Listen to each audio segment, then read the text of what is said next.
if you don't have a tattoo, you're likely to know someone who does. The art of tattooing has been around for quite some time. It has, but when do we start seeing tattoos here in the Queen City? We find out in today's Cincinnati Curiosities.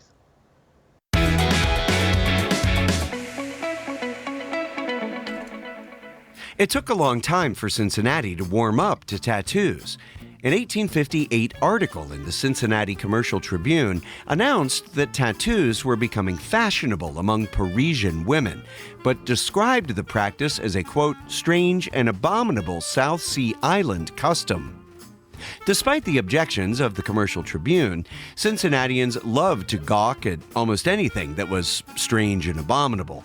For example, the first mention of tattoos in Cincinnati newspapers involves an 1831 display at the Old Western Museum, featuring the head of a New Zealand Maori chieftain named Howaman, quote, handsomely tattooed and beautifully preserved. The museum claimed that the rest of Howaman had been eaten by his cannibal tribesmen. Famed circus man P.T. Barnum made a lot of money exhibiting strange, if not abominable, curiosities. In 1877, Barnum brought Captain Costentinus to Cincinnati. The captain was exquisitely tattooed from head to foot, exhibiting, according to Barnum, 388 designs, necessitating more than 7 million blood-producing punctures. Tattooed men, and particularly tattooed ladies, were big draws at Cincinnati's Dime Museum.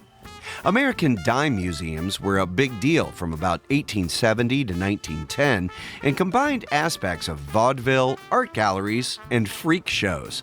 Cincinnati's Dime Museum exhibited the famous Irene Woodward, known as La Belle Irene, in 1884. 5 years later, the Dime Museum brought in 20, quote, charming human picture galleries, promoted as a convention of tattooed people. Although entranced by tattooed people, Cincinnati viewed tattoo artists with a great deal of suspicion. Stories of nefarious traveling artists decorating boys as young as 11 or 12 were common. The Cincinnati Post claimed that the law prohibiting tattooing minors without parental permission was rarely used. The Post related the story of a local man who had his girlfriend's name tattooed on the muscle of his upper left arm when he was just 13. The ink cost just one thin dime in 1930. When the youngster got home, his mother spanked him. When his father came home, he spanked him again. Then his father took him to the girlfriend's house, and her father paddled him yet again.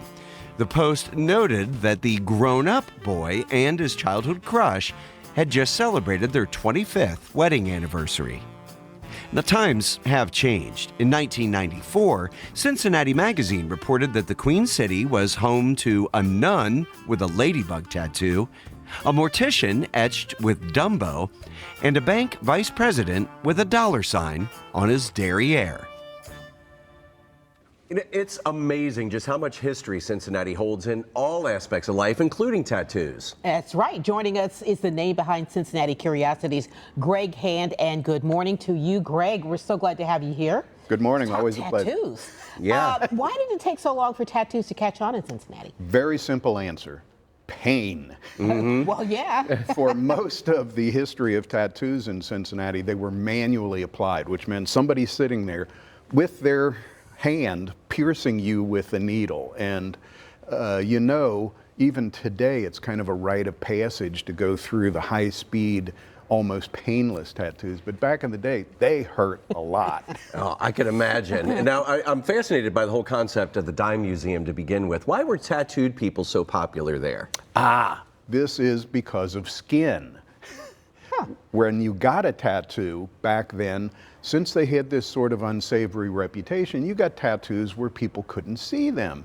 So people are really willing to pay a dime to see the skin that you've been hiding. And so it was a way to get around obscenity laws by saying, no, we're not just showing the skin, we're showing the tattoos. Yes. The tattoos only, right? Yes, Yeah. there you go. So I'm curious, who opened the first tattoo parlor? His name was Jesse Barber, Professor Jesse Barber, and one of the reasons he was pivotal person in the history of tattoos in Cincinnati. He actually invented his own electric tattooing machines.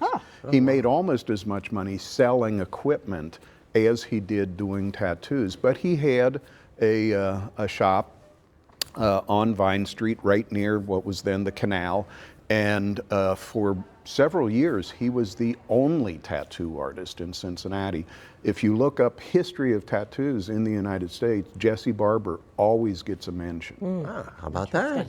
Well, a lot of great information, Greg. Now we'll all just have to go and get our matching Curiosities and Cincy Lifestyle tattoos after the show. Well, you can't see them, Well, right? you can't. Or you can't right. see them. Thanks, Greg. All right. Thank you.